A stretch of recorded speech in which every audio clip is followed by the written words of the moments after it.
Check out this huge iPhone 15 leak. This exciting new Apple product has been delayed. And is Apple limiting the next iPhone? What's up? I'm Royce, and this is Apple Next, where I talk about all the latest and hottest Apple news of the week. So if that sounds good to you, go ahead and hit that subscribe button, and let's get into it. Okay, first up, Apple is finally answering our prayers and giving us Final Cut Pro and Logic Pro on the iPad. That's right, you heard correct. Apple is finally giving us these professional apps we've been wanting on our iPad since the iPad was first announced 5 million years ago. And not only that, but it looks like these apps are gonna have pretty much almost a one-to-one parity with the desktop apps, which is absolutely amazing. So for example, Final Cut Pro on the iPad is coming with multicam editing, which if you are an editor, you know how important that is. And we know there are a lot of professional editing apps on the App Store right now, like LumaFusion, which I've used plenty of times, but multicam editing has been non-existent. Now, I do think that LumaFusion, they are working on a multicam version of their app, but I think it's gonna be a separate experience. But other than that, there aren't a lot of options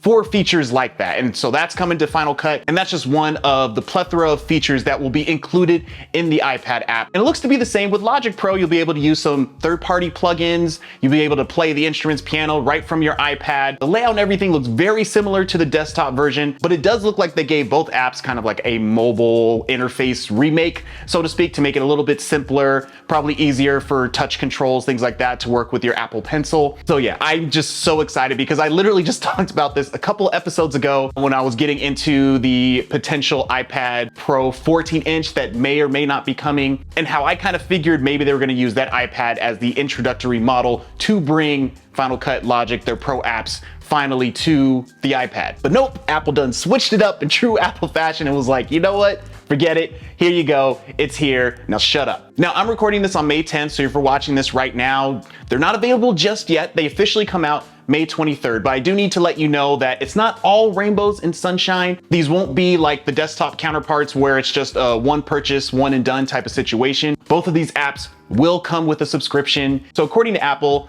Final Cut Pro and Logic Pro will both cost $5 a month to use, or $50 annually. Yes, I know it was inevitable. I just won't say the word. Yeah, I know it's a bummer, but we all know we're gonna pay it anyway because we wanted these apps for so long. But what is nice with these Pro app subscriptions, Apple's going to include a 1-month free trial so you guys can download, check them out, see if it's worth it before you proceed with paying more. And I'm gonna hold off on any other opinions until they officially come out on May 23rd, where I'll circle back and start giving more of my opinions once I'm able to use them. Next up, we gotta talk about this recent video by Unbox Therapy, where he got a non-functional iPhone 15 Pro Max or iPhone 15 Ultra, which is probably being used by companies to prep their upcoming phone cases so they're ready to go once the iPhone 15s officially come out. Now, where he got this model, I have no idea, but he did show off a couple interesting things with this and kind of what we can expect the iPhone 15 Ultra to look compared to the iPhone 14 Pro Max. Again, nothing's confirmed yet, but this video gives us the best look we've had to date on what we can expect come the fall. Now, he went over a lot of things in this video, but I just want to talk about a couple that stood out to me. And the first being that the bezels are a lot thinner. Well, okay, I won't say a lot thinner, but noticeably thinner compared to the iPhone 14 Pro Max. From this video, it looks like the iPhone 15 Ultra is giving kind of all screen, all glass vibes, kind of like that nice sleek look, minus the dynamic island, of course. And that was nice to see because that is something that has been talked about that Apple would do. And honestly, I think they kind of need to do it, especially if they're going hard on the dynamic island. Because of that, and the technology behind it, we're not gonna get that just all glass screen. So in order to compensate, they really just need to make all the bezels around to be as thin as possible to get it as close as possible to that nice, you know, clean all screen look. And then the next thing were the buttons on the side, mainly the volume buttons and the reported action button. So I've talked about in my last videos how Apple is going to swap the mute and switch button that we've known that you can kind of like toggle left and right to mute your phone and unmute your phone. And instead they're going to replace that with a button that will be used to do the same thing, mute and unmute your phone, but then also it can be used to do other actions, right? Customize it to where you tap it, automatically opens the camera app. It can work as the shutter, things like that. So it opens the doors for a lot of possibilities. So seeing that on this model gets me excited because that means that we're more or less close to that actually happening. But underneath, what I didn't expect was on this model, the volume rockers were one singular button instead of two separate volume up, volume down buttons. And though it was singular, the button still operated in the same way. Now, he does state in the video that he doubts this is going to be the final design for that,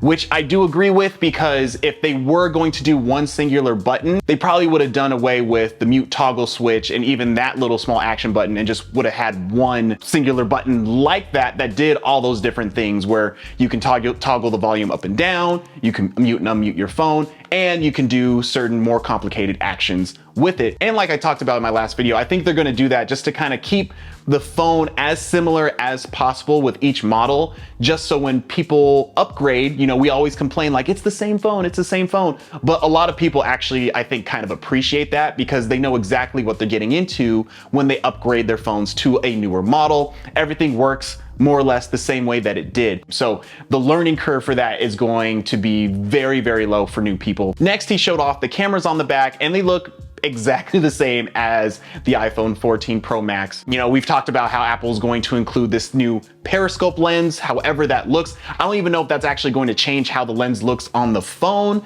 And if it doesn't, then it probably will look just very similar to the lenses that we've had on the other phones. Or are we going to see an increased camera bump?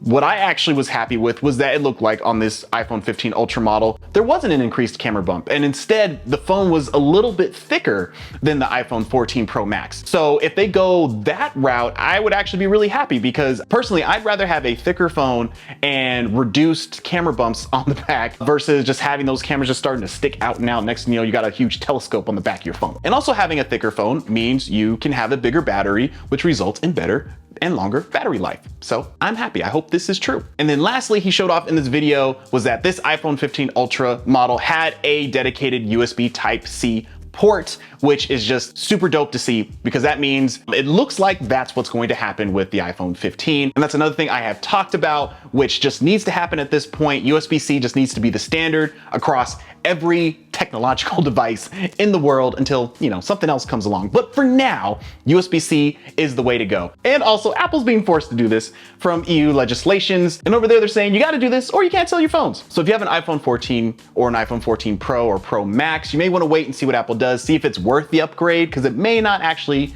you know, be worth it for you guys. But if you have an iPhone 13 or below, anything like that, I have a iPhone 13 mini. So regardless, I'm already looking at this like, all right, I'm upgrading for sure. And since we're talking about the iPhone 15 and their USB-C ports, it may not be all laughs and giggles in true Apple fashion, as even though they're being forced to finally include USB-C, it looks like they still want to control somewhat of the experience. Since USB-C is a standard, there's so many different USB-C cables, where with Lightning cables and the Lightning port, that was Apple's design, that's their product, so they could do whatever they wanted with it. And with the Lightning cable, Apple had the standard called Made for iPhone, or MFI, where it was pretty much this chip that detected whether a Lightning cable was a Apple certified or made for iPhone cable, which is kind of how they set the standard for what cable may be safe or not safe. So if you got like a third-party cable from, you know, kind of a sketchy source, it would catch that and potentially not charge or limit what the cable could do to stop things like overheating issues and other complications that can happen when you use a cable that's not safe for your phone. And it looks like with the iPhone 15, they want to do the same thing by including a chip that would detect if a USB-C cable was made for iPhone, thus potentially swaying, you know, you from using a sketchy third-party USB-C cable. Now, that all sounds well and good, but like I mentioned, it's a little bit different because USB-C is a universal standard at this point. So there are a lot of good USB-C cables that you can buy versus you know, with the lightning cable, a lot of companies are trying to get over by selling you super cheap lightning cables that weren't actually good, because those could only be used with Apple products. They may not even do this because the EU literally said that if they try to initiate anything like this where they limit certain USB cables over others, having this made for iPhone standard, that they also still can't sell their phones over there. I really feel like Apple just wants to make their products all universal. So if there's any threat that their phones can't sell anywhere, they'll probably just back off and probably just do away with it. Because like I said, this isn't their lightning cable. They can't treat it like their own proprietary invention or anything like that. Like, this is USB-C, everybody's using it. So they kind of just have to rock and then just do what everybody else has been doing and just let it happen. Just, it's okay to just like be a part of the group for once, you know? Like, just, let's all just hang out for once. Apple, let's just do that. Next up, we're gonna have to talk about some disappointing news when it comes to Apple's new M3 chip. It looks like the chip is gonna be delayed into 2024 because not enough of them can be made right now, unfortunately. Now, this is disappointing news because the M3 chip has been tied to a lot of different rumors of new Apple products coming out in the near future. The first one being their new MacBook Air, the 15-inch MacBook Air that's coming out probably like within the next couple weeks to a month.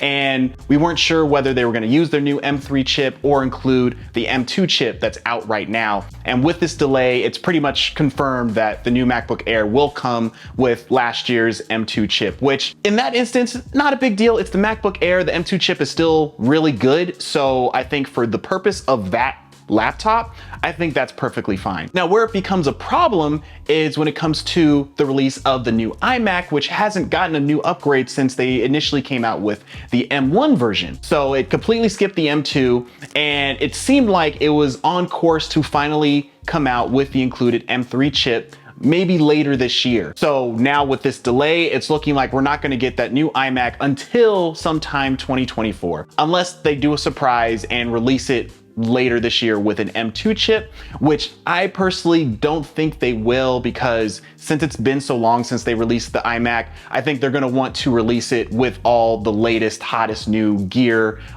internal specs, everything that they have to get people excited to go out and buy it. And then lastly, it looked like the new iPad Pro models were going to have the M3 chip as well and be released sometime later this fall, because the iPad Pro with the M2 is, you know, kind of approaching like a year, you know, at some point. So it is time for an annual iPad upgrade, but we might not get that now until 2024, because we already have an iPad with an M2 chip, so it would make sense to release another iPad with the same chip, because then they can't really market that it's an upgrade, unless if they want to release that 14-inch iPad Pro with the M2, they at least have like the bigger screen they can kind of market behind. So yes, it is unfortunate that we're gonna have to wait a little bit longer for these new products to come out, at least it's looking like at this point. And next up, if you're an Apple Card holder, you're gonna want to take advantage of this new deal. So Apple has partnered with Nike to offer a 6% cash back on any purchase you make through the Nike store, whether in person or online. And you can get that 6% cash back up to $500 in goods. And what that means is you can spend up to $500 purchasing any Nike product,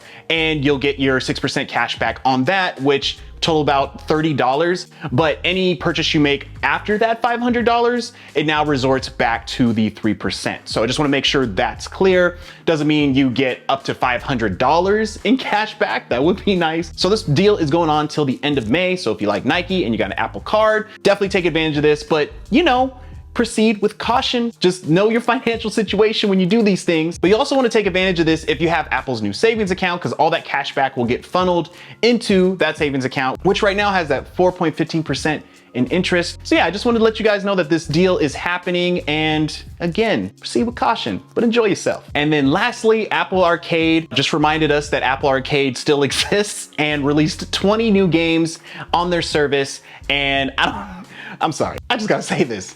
I was really excited when Apple first announced Apple Arcade. I thought it was really cool. I thought this was Apple showing that they were finally getting serious about gaming. Yeah, and then Apple Arcade came out and they weren't serious about gaming. A lot of it honestly just kind of repurposed games that you got in the App Store that Apple made a deal with and was like, oh, now you can only play these games through our service. But there are some hidden gems on there, especially with these new releases. But I'm actually most excited for this new game, Teenage Mutant Ninja Turtles Splintered Fate, which low-key looks like its own version of the classic arcade games, but it's multiplayer too. So you can play up with 4 of your friends or family and kind of join in, play as your favorite turtle, and just wreak havoc in the sewers. And I did play this game just for a little bit and did give that like nostalgic feel of playing like a legit Turtles game, which was awesome. And I didn't get to play with anybody yet because no one likes to play with me. But if I did, I can already tell that it would be a lot of fun to do. And I bring this TMNT game up because it shows me like the potential that Apple still has to do something with Apple Arcade, right? And to actually make a legitimate push in not just fun mobile games, but actual AAA games. Because with this Turtles game, I can play on my phone, I can play on my iPad, I can play on my Apple TV, all with this one subscription. It's on all of these devices, right? And what are all the big video game companies trying to do right now? Xbox, PlayStation, Nintendo. They want to make it so you can game anywhere and everywhere, right? And then, you know, now you got the Steam Deck, which has now opened up a whole new kind of like area of gaming and gaming products. And Apple just already has this ecosystem available to them where I could buy a game, you know, on one device and it's just available everywhere. I don't have to use xCloud and play in the cloud and do all this stuff and have to worry about my internet connections. And I don't have to worry about buying an actual like Steam Deck, and because Steam Deck uses Linux, and so it's still not perfect across the board.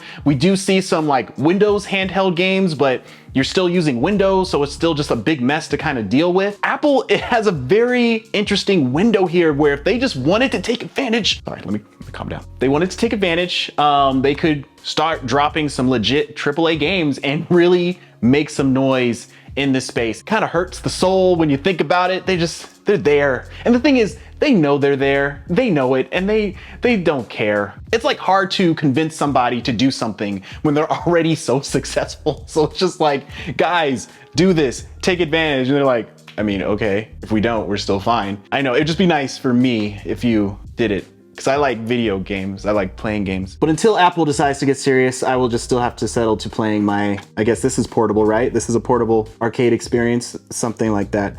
But yeah. Anyways, guys, Apple Arcade. If you already have an Apple One subscription, Apple Arcade is a part of that, so you can start trying it out right now. Or if you don't, it's $4.99 a month for an individual plan. And that's all the Apple news I got for the day. I'll catch you on the next one.